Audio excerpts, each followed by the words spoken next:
So we have our participants are filing in now. Just want to say welcome to everyone. Thank you so much for joining us today. Just going to speak to my moderator, Katja. We're looking out for Ed Green, who might want to introduce us. I'm not sure if he's registered. If he's not, I'll have to speak for him.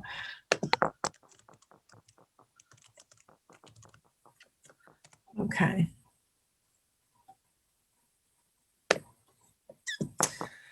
Good evening, everyone. Thank you so much for joining us. My name is Lori Cheshire. I am the director of the Global Educator Center for Excellence with the International Center for Missing and Exploited Children.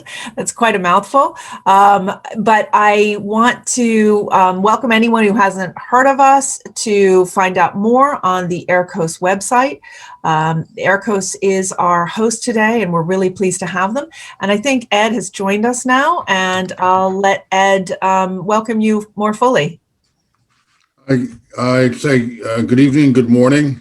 I don't know, can you hear me? We hear you great. No, okay. Ed. All right, good. I just want to welcome all of you to this very important session. This is if it weren't for COVID, it would probably be the most pressing issue on most schools' plates right now. It has been growing in terms of importance and awareness for the past, I don't know, 6, 7, 8 years. And we've been so fortunate to have the Center for Missing and Exploited Children connect with all of the regions across the world and helping the international schools cope with something that I think for many years we thought was somebody else's problem. So I just want to thank the panelists today and thank all of you who have taken time to join us. And I look forward to, as always with Lori and her group, learning a lot. So thank you very much. Looking forward to it. Thanks so much, Ed. Just to reiterate, this is part of a 3-webinar series on professional learning for those who are working with children and groups vulnerable to abuse. The first one is today, and we're really excited. This is something I have selfishly wanted to do for myself, because having conversations with experts and being able to listen in and hear their thoughts is so important for all of us as educators. This panel is going to talk about differently abled children, including physical, intellectual, learning, and neurodivergent abilities, such as traumatic brain injury or children on the autistic spectrum, and the mitigation of risks that surround them. So what we as professionals who have the privilege to work with these groups need to know about intimate care, about their communications challenges, things related to prevalence of abuse that might manifest themselves as triggers in the classroom. And we'll also talk just a little bit about COVID and what the impact of remote schooling has been. So that's our topic for today. We have another webinar next Thursday at this very same time, same place, different link. And that topic will be working with LGBTQIA+ populations. And then the final in the series of 3 will wrap this all up, speaking about children in sport and male victims specifically, and we'll extend that conversation a little bit to trauma-informed care, trauma-informed schools. So stay tuned and look for those other webinars. The final one will be on February 11th, again, at this same time. I just want to take a moment before we start to say what we always say before we talk about this topic, and that is that we have among us survivors and supporters of survivors of abuse. So if you feel strong emotions, that would be completely normal, and just take a moment, step away, or be aware that we are going to be speaking about sexual abuse, physical abuse, all forms of abuse this morning, and we want you to take care of yourselves and be comfortable. The title is a little, could be considered controversial, and I just want to give you the definition of a vulnerable group, because of course all children are vulnerable to abuse. But here we're speaking about vulnerability as a disproportionate risk or a disproportionate impact that's very specific to individuals and situations. And one of our focuses here is on mitigating risk and building things such as resilience factors that reduce vulnerability. So I just want to stress that it's not a burden to us to work with vulnerable groups. As I said before, it's a privilege. And we just need to approach it from the perspective of what's good for all children is also good for vulnerable groups and vice versa. So we will be talking a lot about special education needs children, but very often you can assume we're saying all children and special needs children. So I just want to make that clear. When we're framing it, we're talking about your obligation, not the obligations of that group to be safer. And I did want to say that our perspective, all of the people in this panel, our conversation will be from a rights-based perspective. So it's our responsibility to ensure that children's rights are upheld, and all of our child protection work is from a rights-based approach. For this group, I was a tiny bit nervous, I have to confess, because the terminology can be really a challenge. And, you know, we have experts on groups with special education needs and differing abilities, children with disabilities. And it's hard to sort of wrap your head around what the right words are and how we should, you know, frame this. You know, we get sort of caught up in the terminology. I would just say to you that our first approach should always be from a learning and listening perspective. We should be tuned in if someone reacts in a way and maybe we didn't use the right words or we used some language that's not really accepted anymore, and to emulate the experts that we have here. Even we are still learning, and I think it's always best to go in as a learner, and we're all here as learners, and to ask, you know, how would you like to be referred to? What language would you like to use? And I think these are important ways for us to use the language that makes everybody comfortable. So that is it for that portion. I do want to introduce you to our wonderful panel. We have with us today Ericson Perez, who is the founder and director of One World School in Manila, the Philippines. I had the privilege to meet Ericson last year at this time. We have Peggy Woodard, who works with ICMIC as a forensic investigator. She's also on the International Center response team. And we have Lona Roy from Leonard Cheshire. And she is new to us, and I'm so glad she came into our lives. She is based in Kolkata, depending on how you want to pronounce it, in India.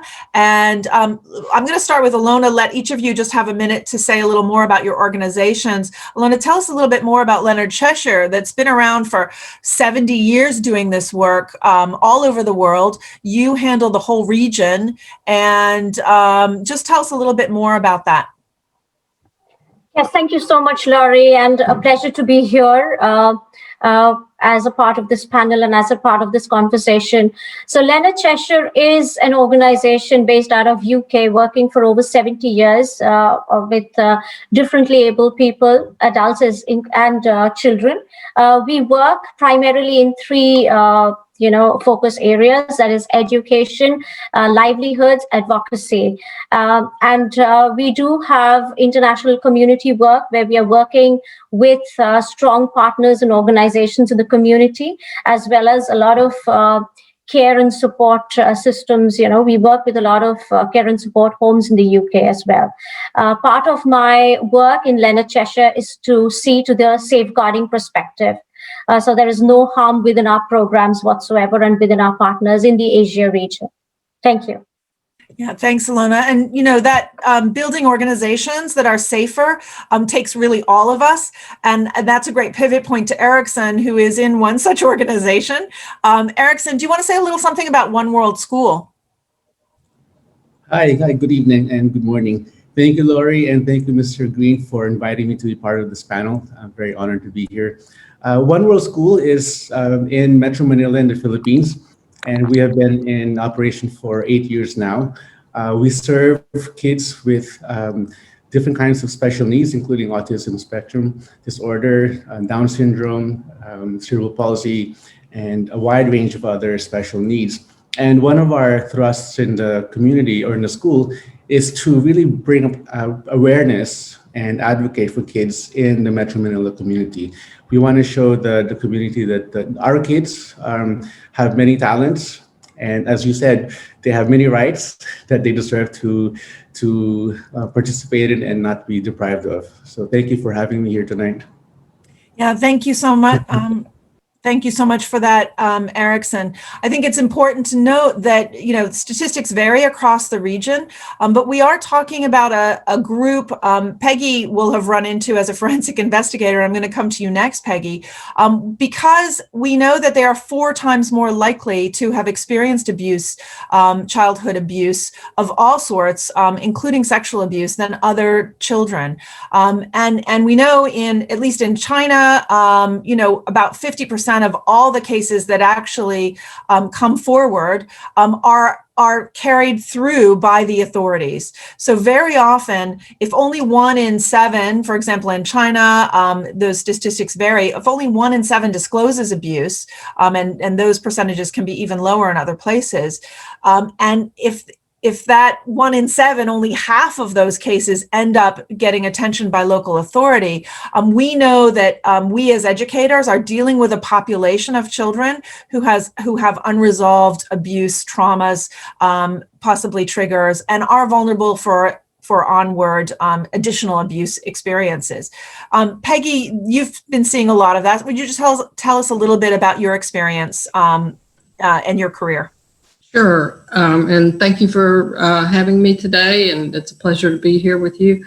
I have had a career in investigations and child protection in the state of Florida in the United States and in the state of Georgia that involved, started out doing investigations for a public defender's office, and then worked for the state prosecutor in Florida, where I specialized in child sexual abuse investigations, and then finished out my career in the state of Georgia with the Child Protection Agency there, and that involved all manner of cases on the front lines, and then I was a liaison at our children's hospital for a number of years, serving with their child protection team there.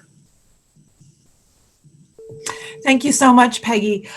You'll also see that Katya Dantas is here with us. She is handling the tech and she'll be monitoring the chat. Good morning, Katya. She is in Brasilia. And you can please notice along the bottom of your screen, usually it's at the bottom, that you have access to the chat. Please feel free to put any questions if you have any tech issues to Katya in there. Any questions about what's being said by the panelists. Your questions that you might have at the end that are specific can go into the Q&A. And if you have sort of case questions, please just note that in the question and we will turn the recording off. We thank you for asking any case questions with using anonymized language, but the team is happy to address any specific questions that you have in the Q&A time. So make yourselves comfortable. I'm going to ask the panelists all to unmute themselves and enjoy this conversation. And we do welcome your input and your additional questions as the panelists are speaking. Thanks for putting those into the chat. So I'm just going to start right now with Alona because COVID is hanging over all of us. It has impacted risk to children quite considerably, but especially those with special education needs. Could you speak a little bit about what you've been finding in your work with Leonard Cheshire? Yes, increasingly, we recognize it's a serious health crisis, becoming a social crisis with long-term consequences for vulnerable groups, including children. And you were very right to say that children all over face, vulnerabilities given their context, their environment, socio-cultural, context, their own health parameters. And no single child, I think, has a single vulnerability. There could be many pre-existing vulnerability and challenges that they're already facing, and disasters like a pandemic just increases those vulnerabilities tenfold and many times over. And one of the most serious implication of the pandemic has been the closure of schools. And what it means a disruption of their education, disengagement, from their peers, from friends, lack of group, mixing, group play, leading to monotony, isolation, unstructured schedule, and psychological, distress. Now, schools, apart from fulfilling the academic, responsibility, is an important support system for many children. It is an important support. It is also a source of meal for, many families around the world. So a closure of school actually means, less, one meal less, for the children in the family. And children now are confined at homes, foster, families, shelters, hostels, wherever they are, and totally dependent on the parents, guardians, their, primary caregivers. So the access to additional trusted adults in schools, is very less now. And caring adults, we know, are so important, for children with special needs. Now, a child could be in this situation confined with an abuser, with very less, access to any kind of support network, or also, to any kind of, support mechanism.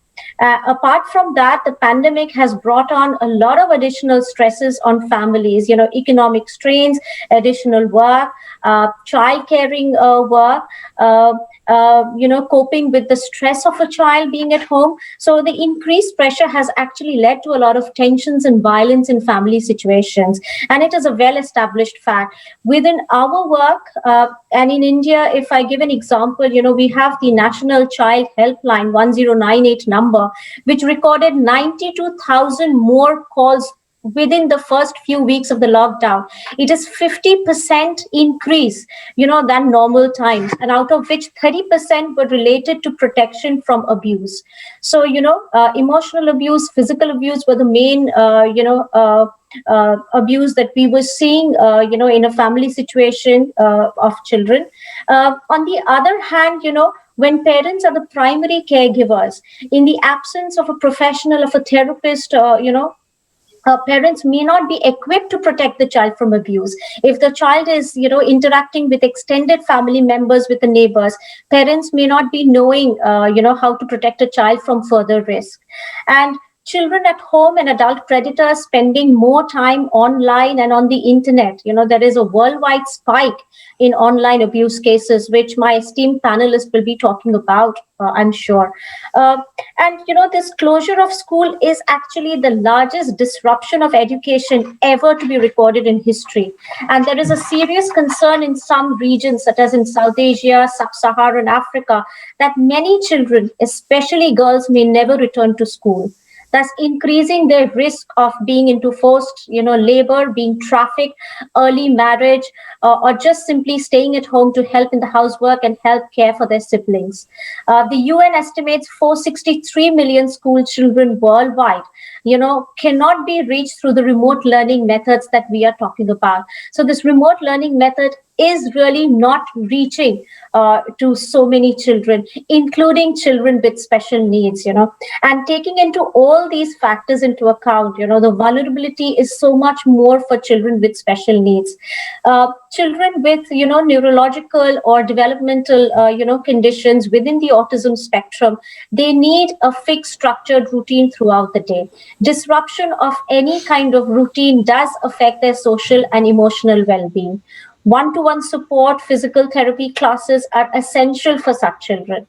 And the switch to online learning may not work, for some children, and they are just, disengaging themselves from, education. And talking to teachers and educators, some have shared that maybe not all modules can be transferred into an online, learning module, especially which has physical therapy classes, which requires, face-to-face interaction, touch, or occupational therapy. So all this would mean that children with special education needs are falling behind, in their educational and developmental progress, thus, making their vulnerability that much more, manifoldly, increasing. Yeah. Lona, I love what you said. I could see from Ericson's face, and I'm sure if we could see the people who are listening today, this weighs heavily on educators. Ericson, anything to add? Yes, I would like to add that when the pandemic started, schools really had two choices: whether to stay open and do online classes or to close. For the schools that stayed open, of course, online learning was just really thrown at our doorsteps, and most of us were not trained to do online learning, especially the parents and the kids.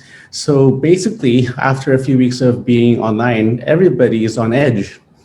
The teachers, the parents, the kids, as Ilona said, the routines have changed.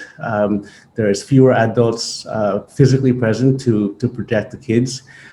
So because of the additional stress on everybody, and then the confined spaces in the homes, our kids or kids with special needs are at higher risk for different kinds of abuse, whether it's verbal, physical, or emotional abuse. And one of the problems is that parents and siblings, or even the caregivers, are really not trained on how to handle behaviors or the educational needs of the kids. And this lack of training lack of training could actually lead to more stresses, which would lead to more types of different exposure to abuse. So it's been really tough for, I think, a lot of teachers and parents, and especially for those who work with kids with special needs. Yeah, thank you for that, Ericson. Peggy, did you have anything you wanted to add?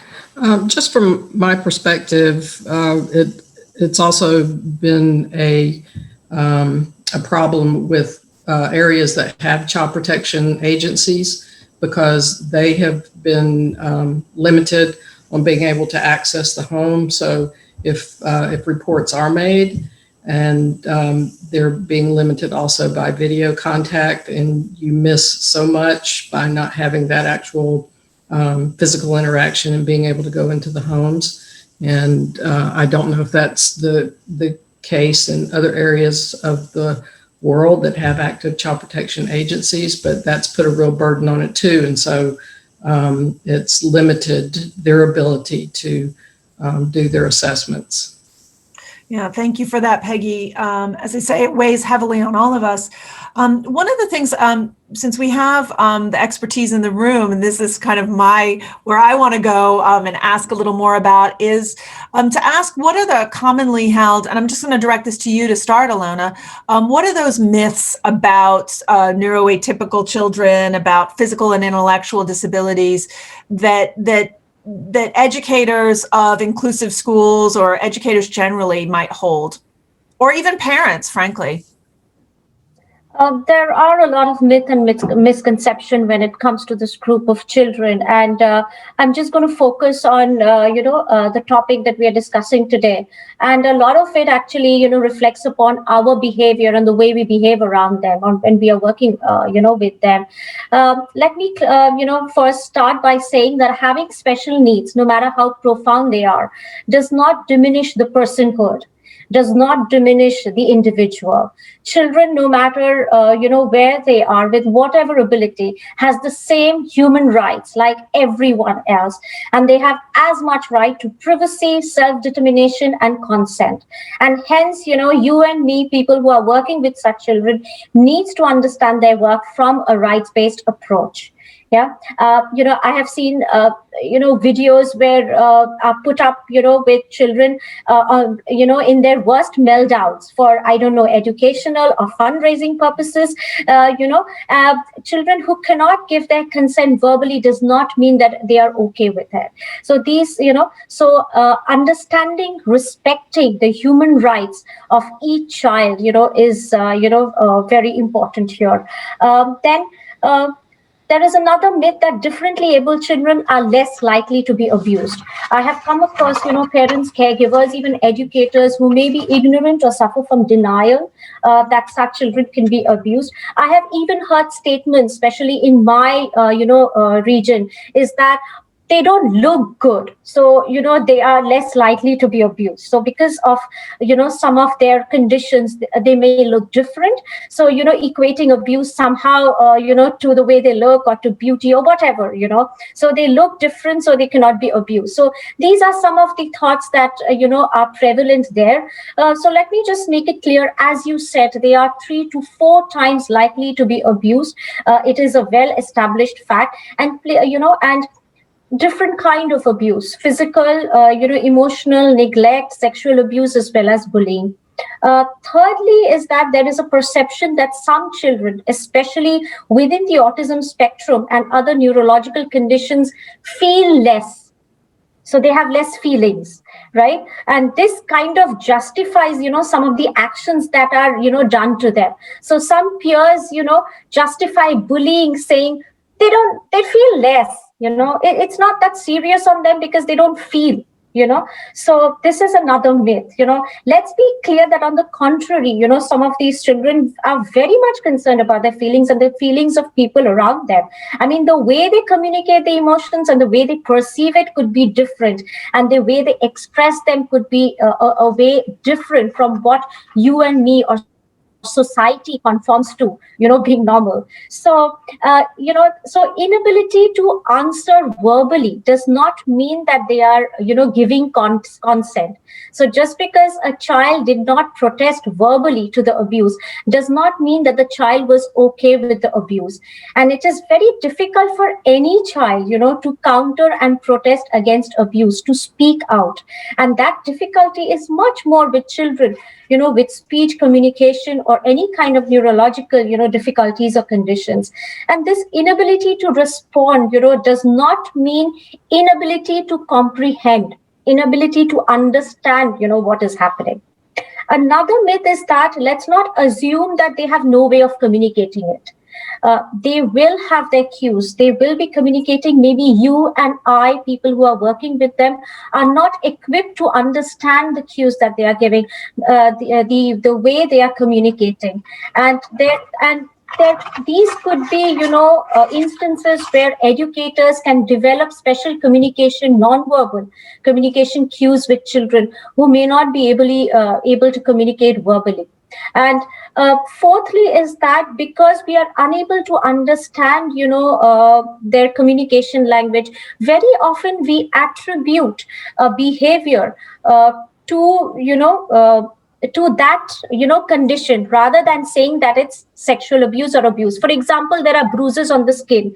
Now we try to justify, or a predator might try to justify, because of the condition that the child suffers, she or he bites himself, she or he harms himself and herself, that is why those marks are there. So really, trying to shadow the abuse and aligning with the condition that the child suffers from. Yeah. Thank you. And as you were speaking, I was thinking, just all children, adults have a barrier in thinking of them as sexual beings. And so the child developmentally appropriate sexuality of all children is hard for adults to understand. Peggy, you may have run into this as well. And I think I want to pivot to you, Peggy, if you have anything to add to this, but certainly we would know that disclosures might look different with children who have special education needs or communicate differently. Well, certainly, and just want to reiterate what you just said, that there's a big belief that they are asexual, so to speak, and that it's true that they have the same sex drive as peers do. And I think part of the deficit that we've created is that they have less information about sexuality as their peers, and they're getting less sexual education, and this probably would lend itself to part of the things that can be done with prevention and empowering them. So I'm jumping ahead of myself. Yeah. But also they do feel, having investigated a number of cases with children with disabilities, it is very, very true and obvious that they experience the same profound impact from being abused and neglected as other children. They suffer mentally, emotionally, physically, and spiritually. And just because they often don't present the same way, they certainly have the same profound impact. And as far as disclosure is concerned, typically disclosure is done by communication, verbal communication. And we've heard many, many times, and I've said many, many times that children and adults are limited. The quote I use is, the limits of my language mean the limits of my world. And so because they can't verbally communicate, it does put some limitation on it. However, another form of disclosure, which you would probably find more true with children with disabilities, is through behavior. And so it's the behavioral cues that it's very important to tune into for people and educators who are working with children with disabilities, is to know and to understand their baseline behavior, so that when there starts to be variation from that, then it tunes you in to be able to question or to find out more about what's going on. And as Alona said, children with disabilities are definitely able to communicate. And if you work with children with disabilities, you learn their styles of communication and their methods of communication. And so it dispels the myth that they are unable to be reliable in their communication. And they can be interviewed if something does happen to them. So thank you. Yeah, Peggy, leads me right back to asking Ericson about what barriers are there as an educator to reporting for students and or for identifying abuse. Okay, so when we think about barriers, I think people first think about the barriers of the children. I think it was mentioned earlier that we should not be looking at it in that perspective, but rather, what are the barriers of the institution, such as the school? Because if the school itself is not equipped to handle investigations or reporting, then the kids are already set up for being super vulnerable to abuse, and as well as the faculty and the staff of the school. So when I say, is the school prepared for this? Does the school have a policy? And if the school has a policy, is it aligned with the school's mission and vision? And then with that, is there a policy that also guides the conduct of the adults in the school? You just really have to look at the policies in the school and see if everything is aligned. Do they make sense? Are these policies communicated with all members of the school, including the parents and the staff? And if it is communicated, was it developed by a community or was it developed by one person? Because if it's developed by just an isolated group of individuals, then there is not really much of a stakeholders involved in developing a policy. So the buy-in for reporting and for believing in the policy is really very minimal. So from the get-go, you really need to make sure that different sectors in the community are involved in creating the policy. And then you just have to make sure that it's really fair. Is it fair to the respondents? Is it fair to the complainants? Is your investigation method really fair to everybody? Because if it's not fair to the teachers or the staff, most likely you will not get many people to report, because of course the teachers will not feel that they're safe to do so. And then if the policy is not fair to the kids or the students, then why would they report? Because if they don't see that they're being heard and that they're being protected, there's going to be fear to report. But for me, the thing is, you just have to talk about it, because if you give it the language, people will talk. But if there's not language to talk about it, then it's just in the back of people's minds. They know it's happening, but they don't know what to say. They don't know how to address it or what words to use. But if you give it language in the school and you make it normal or acceptable to talk about it, and it's just part of conversation, part of conversation in your hiring, part of conversation in your professional development, in your faculty meetings. It should be a normal discussion that the kids need to be protected. Yeah. So those are the things that you can do to really reduce the risk in the school. One of the things I love about your school, Ericson, is that, young people are included in decision making. They're a part of everything, whether it's staff training or, policy making, and you really walk the talk. And I appreciate that about you.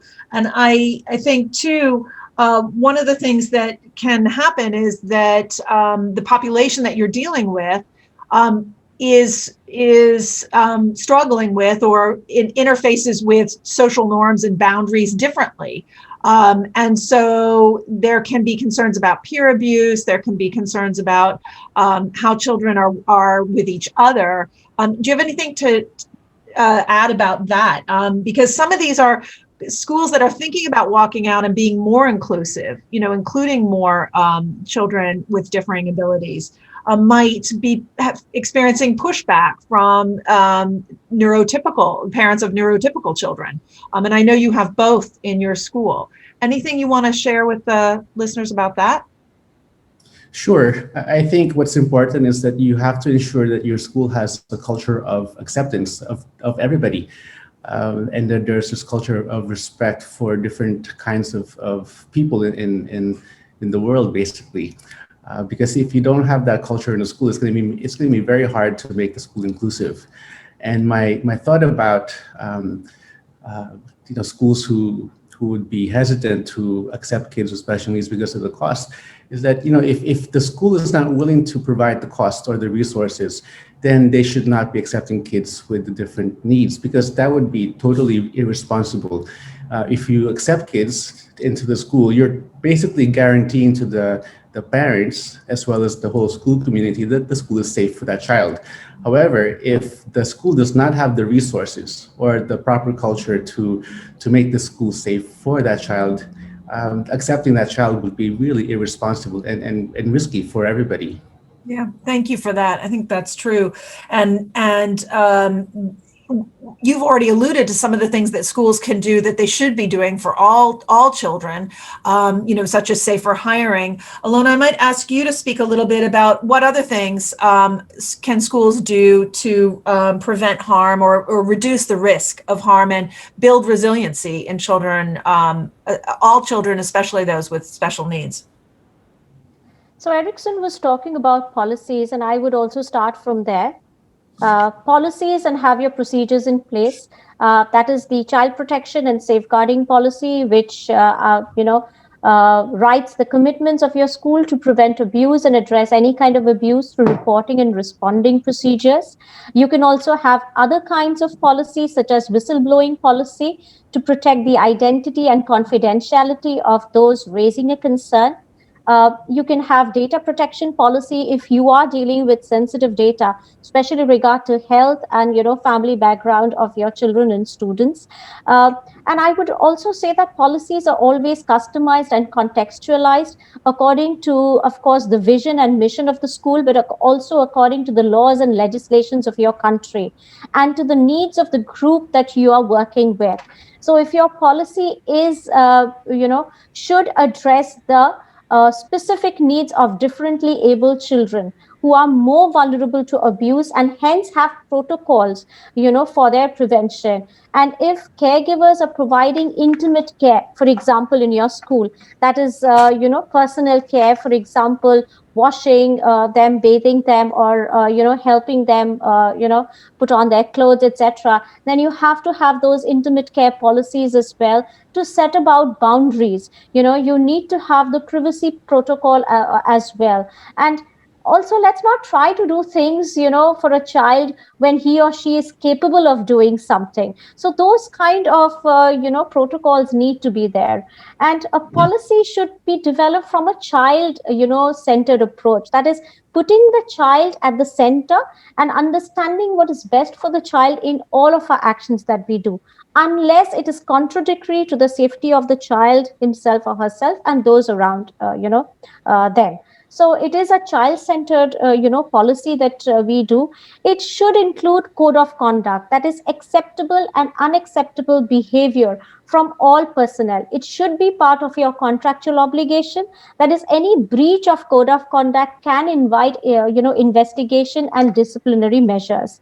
And see, Laurie, a policy is a piece of paper, unless and until it is followed and it's implemented. So that is where, I think we lack somewhat. I have seen many organizations and schools, oh, we have a policy. Having a policy is not enough. It needs to be followed, it needs to be implemented. And the ways to do that is that, training of the staff, awareness of the policy, have your focal points in place. So your point person, who to go to if you have a concern, display your commitments and basic reporting channels all around your school.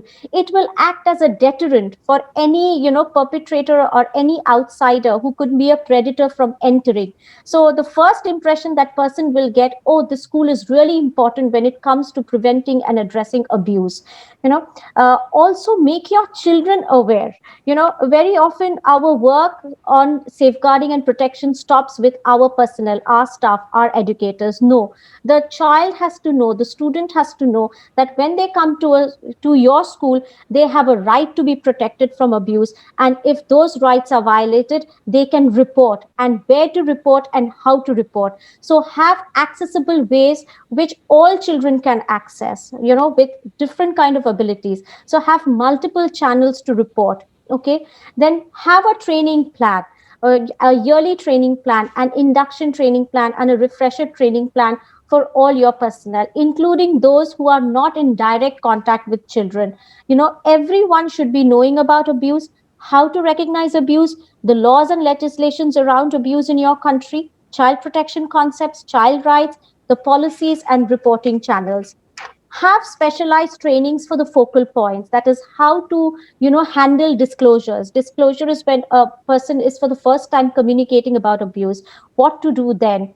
And I believe that we need to have experiential training rather than theoretical, because see, you and me, we are social beings. A lot of our mindset and thoughts are shaped by the society in which we live and grow. So if some of my thoughts are very stereotypical, if some of my mindset can be harmful, then that needs to be deconstructed. So so we have to work at the personal level of the educators and the people who are working directly with the children.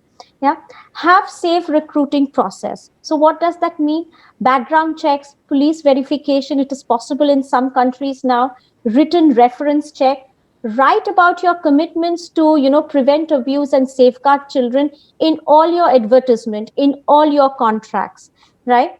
And then ask relevant questions in interview. For example, like, what is your opinion of giving children a space to express the opinion, or having being involved in decision making process? You can understand the attitude of that person, whether the person actually supports leadership of children, and youth. So those kind of questions can make you aware of the motivation of the person and the attitude of the person.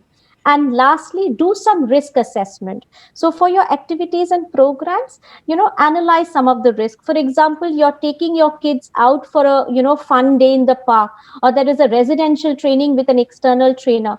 Quickly do a risk assessment. What could be the harm? What could be the mitigating strategies? And lastly, also ensure that those spaces. Oh, we've lost Alona. There she is. Hello. Hello, keep going, you're good. Yeah, sorry. I'm so sorry. So lastly, I think also, make sure that those spaces are accessible, to all children. There are ramps for wheelchairs, for example. So those kind of assessments you can make for every, activity. Yeah. So those would be, some of the ways that you can prevent harm. Yes, definitely. Alona, thank you for that. You've essentially listed the subject headers on the education portal, and I'm going to ask Katya to put up some of those links in the chat now for those who haven't been on the education portal, so you can see this is the content that we cover in our level 1 response team training. But you'll find on the portal sections on recruitment, risk assessment, on audits and checklists, on curriculum, training. All of these topics that Alona has mentioned are on the education portal. And I think Ericson would be the first to put his hand up and say, by the way, you don't just do this all in a day. This is a long process. You get on the path and you're on a journey, and everyone's in a different place. And it's a iterative, as Ericson pointed out. You're constantly learning as you do the work. The cases start to happen. Then you learn what you don't have, because in light of the case that's arisen, you shift and adjust all the time. I did want to drill down a little bit on something Alona mentioned, which was staff training. And assuming that we have practitioners here with us, I'm going to come to you, Peggy, to just ask you to speak a little bit about what are the things they should be looking for in terms of prevention and disclosure, because that's key training for all of us who work with children. Certainly, just to piggyback on what one of the things that Alona said is that offenders who are offending within your institution, they look for opportunity. And so I think you said that, you have your policies and procedures in place and it's just a piece of paper, and that's true. And one of the things that I read at some point was that children go from their house to your house, and the school is your house. And so you get to decide the rules, just like you would in your own home. And so it's very important to establish and enforce those rules, because offenders are very good at impression management. And so even if you have rules and procedures in place and you are enforcing them, they're very good at worming their way in and getting you to make exceptions for them. And so that's, and they're always looking for organizations that will be willing to bend the rules and bend the rules for them. So that's one thing that's very important. And another thing that I had already touched on in terms of the prevention and response is to know your child's baseline behavior. They spend more time in school, any other place except for home. And so you're with their children every day. And I know we're having trouble with this because of the pandemic, but it's very important to know their baseline behavior, because children with disability are more often than not going to give you behavioral cues about what's going on with them. And you want to start looking for somatic complaints, headaches, or if they're complaining about stomach aches, losing their appetite, maybe they're starting to not want to go home, or just having the regular kinds of indicators that any child would have who's being mistreated. And unfortunately, most of the abuse and neglect of any child, especially children with disabilities, is taking place in the home. So I think it would be very important to maintain that relationship with their caregivers. And probably in many situations, as I've been learning in international schools, many of the children have substitute caregivers, nannies, and people who are more as much involved in their care as the parent is. And so I think it's important to develop those relationships. And I'm not sure what access you're able to have with medical records, or have permission from the parents to be able to get medical information or have them get medical information. But that's another thing that's very important, because many of these children, they have many specialists that they see, and they are awesome resources in terms of creating another form of baseline. You're looking at the child's baseline behavior, but you're also looking at what their developmental and medical milestones should be, or where they're supposed to be on track. And variations from that can tell you a lot. If you observe something with the child, do not be afraid to address it. And if their behavior is off, it's okay to try to find out from the child, if you can, what's going on with them, and asking them if they feel safe. And are you feeling safe at home? Is there anywhere you're not feeling safe? And you can go from there. And don't be afraid to have conversations with the parents about what you're observing. It puts them on notice if there is anything going on. Sadly, and I think Lona touched on this, the abusers will deflect what's going on onto the child. And over and over and over again, it happens. They show up with a broken arm. Oh, he tripped because he's clumsy. He has poor motor skills. Show up with a burn on their arm. Well, he's trying to help me cook, but he just has problems with his skills, or behavior issues. They will make excuses for why they had to over discipline or abuse them in some way. Many times another excuse is, well, they misunderstood. They misunderstood what I was saying. They misunderstood what I was doing. And that is a red flag. Those are all red flags in terms of when a caregiver is trying to put what you are seeing off on the child. So those are just some important things that I can think about in terms of having to, if you do have to try to get information then from the child themselves, then you will definitely want to make the adequate accommodations in order to be able to speak to them. And you all are the experts on that if you're working with special needs students. I love that you brought this back around to caregivers and parents, because we could have really started the conversation there. It's a massive piece of this. And I think, for our last question, I'm going to put out there, I'll start with Alona, but I'd love to hear what Ericson thinks as well about how parents can be in more partnership with schools, with educators who they look to as the experts. Let's be honest. The parents are looking to the school for guidance. They assume educators, know more than they do about some of these issues. How can we empower them? How can we bring them in and make them part of our child protection program? So I'll start with you, Alona, and then I'll come to Ericson after. Yes, I think let's also understand that parents are burdened, with, this COVID pandemic, gave them no choice. Overnight, they had to, take the responsibility of caring for the child and, understanding, how to manage the child, the behavior. Yeah, during COVID, yeah. Yes, during COVID. And so it is a burden. I mean, families are stressed, families are, overburdened. And, we have parents sharing that they are exhausted, they are depressed, they feel isolated. And one parent has to sit in during these remote learning, classes, especially for children with, special needs, so that the parent can support the child in understanding the lesson and also perform some of the activities. And it's a huge additional burden in terms of time for a parent to be sitting in on those classes.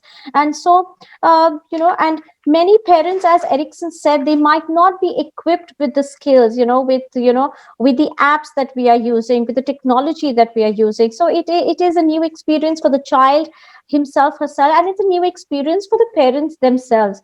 So overall, it's a difficult situation, and that is where I would like to bring in the concept of, care for caregivers. So, schools can develop some self-care modules for parents, for, the primary caregivers at home, where, it could lessen some of the stress that the parents are, feeling, or some of the basic, communication methods, positive disciplining methods, for example, which the educators can, share with the parents from time to time. And one, a positive feedback I would like to say in all this, which came out from one of our, projects of Leonard Cheshire in India, was that the educators were saying, but, they specifically mentioned mothers because they sit in more for these lessons here. Some of the mothers are really becoming very skilled themselves. So they could be used as trainers. So they could be used as additional resources, in the system, which is hugely needed. So just one positive, feedback, and I would like to end. Yeah. Yeah, thank you. Ericson, how about One World School? How are you working with parents, and where do you want to be, and what are the challenges in working with parents? Okay. Interestingly, during the pandemic, the relationship between the parents and the teachers have actually strengthened. They've become closer. Because when we were on site, the parents would see the teachers maybe once a quarter or maybe once a month. But with the pandemic, they're seeing each other every day. So the parents and teachers are actually reporting to me that they feel much more connected with the teachers and vice versa. And because of that, the parents are able to open up to the teachers the struggles that they're having with online learning. And the one rule we have at school is that we don't judge. If the parents are struggling with something, we don't put judgment on the parents. We listen, and then we talk about different ways that we can help and support the parent. One of the things that we've done, we've formed a parent-teacher support committee. It's represented with 2 teachers and 5 parents from different grade levels and programs. And their primary task for the school is to make sure that the well-being of the teachers and the students and the parents are taken care of. So these 7 individuals are supposed to come up with ways to keep the school basically very positive. I've tasked them to come up with ways to uplift and build the community spirits and also their self-esteem, because when things happen, let's say things get worse, we don't want people getting knocked down because of things getting worse. We want them to have that foundation. So that's one of a few of the things that we're doing as a school. But what I wanted to say about talking to parents about child protection, certainly we don't want to start our discussions with parents with that topic, because it's such a sensitive and emotional issue for many. So definitely what we need to do is to develop that rapport very, very early with the parents. Focus on the child, have a child-centered discussion, look at the child's strengths, what their needs are, what we can do. That way, the teacher and the parents are already building that relationship, so that when there's a discussion that has to do with child protection, then both parties are already very comfortable and trust each other. So I think those are the important things that we need to consider as a school. If I may, I want to go back to a little. Is it okay if I say something about the vulnerability of kids in the school? So a lot of kids with significant needs are actually in self-contained classrooms in many schools. And I believe that leads them to being more vulnerable because they're with just 1 or 2 teachers the entire day. Okay, I think that the fewer teachers who are involved with the kids, the higher the risk, because there are fewer adults who are looking after the behaviors of the other adults who are working with those kids. So my recommendation for schools is that to make sure that those kids have a number of different adults working with them in the entire day, so that there's, as Peggy said, that the kids' behaviors will show you which ones they feel very safe with. Yeah. Yeah. Thank you for that. And I love that we sort of ended on a really positive thing there. Empowering parents should be part of what we do as educators. I want to pivot to, there's a question, I believe, in the Q&A. Katja, would you give us a sense of what that is, or should we read it ourselves? Absolutely. So Minori Nagamoto asked that, was mentioning that they do for all students, not only specific to children with special needs, a run through every year about child safety and mandated reporting system, which is very important and is something we recommend for sure. But she's also struggling with making this engaging for them. And she's asking for any recommendations or ideas that could keep kids from disengaging and saying, we hear this every year. So your suggestions will be very welcome. Yeah. Who has heard educators say, yeah, we know this, we hear this every year, the annual child protection training or grooming talk. So that's a great question. And I put it out to the panel. I think specifically children, but I think essentially the question is, how do we keep things fresh? And we are close to the end, so I'll just take a brief answer from some of you. Anyone want to weigh in on this? Yeah, Ericson. Yeah, we have to emphasize with everybody that it can happen in our schools.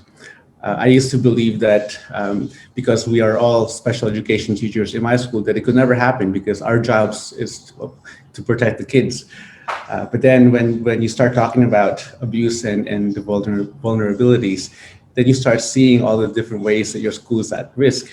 So just pointing it out to the teachers and the staff that it could happen. And then you don't want it to happen to your school, because the worst thing you have to deal with is to find out that one of your kids in school has been abused.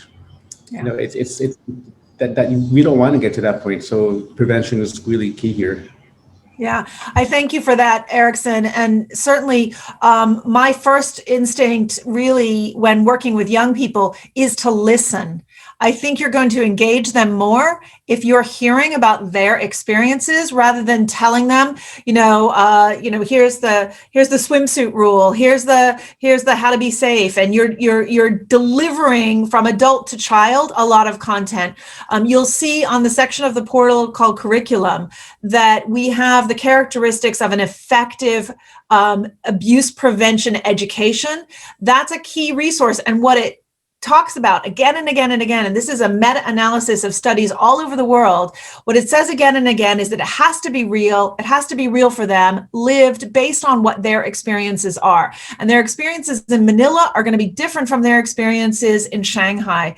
So you really need to be focusing your program on listening to young people, hearing what their experiences are, and responding to those. So I think a little bit of a pivot. I know as teachers, we want to get through the curriculum and we have all these things that we have to do. We would recommend that you really slow down a little bit and let young people lead these discussions in a safe space with parameters and in an age appropriate and developmentally appropriate way. Alona, did you, to wrap us up, we are at the end of our time. Did you have anything you wanted to add here on the working with young people? No, not really. I just had also a connection problem. I didn't hear the question, but yes, I have been working a lot in my region on participation of children and young people, especially survivors. And one of the key things is, meaningful participation. We have a lot of tokenism, and we intend to think everything is giving them a voice and giving them a space. But really, having them sit in a conference is really not, giving them. So when we are involving them, it has to be meaningful. It has to have a meaningful outcome for them. And they have to be genuinely involved in the whole, decision-making process and whatever. And for, decisions that matter to them, they should, have a voice in that. Yes. Yeah. So I think post that if we aren't able to post the characteristics of an effective prevention curriculum, I will make sure that Ed has it in its site. But again, that is under my connection is unstable, so I'm not sure. But I'm wrapping us up. I want to thank the panelists so much for your wisdom. All of them are available through ICMIC or directly to reach out to if you want more additional information. Reaching out to Leonard Cheshire, you can Google and ICMIC, and certainly the Ed Portal, edportal.icmec.org. And we just thank you for taking time out of your very busy days to join us for this important discussion. And we hope to see you next Thursday at this same time for a discussion around working with LGBTQIA plus young people. So thank you. And I think we'll sign off with that. Thank you all.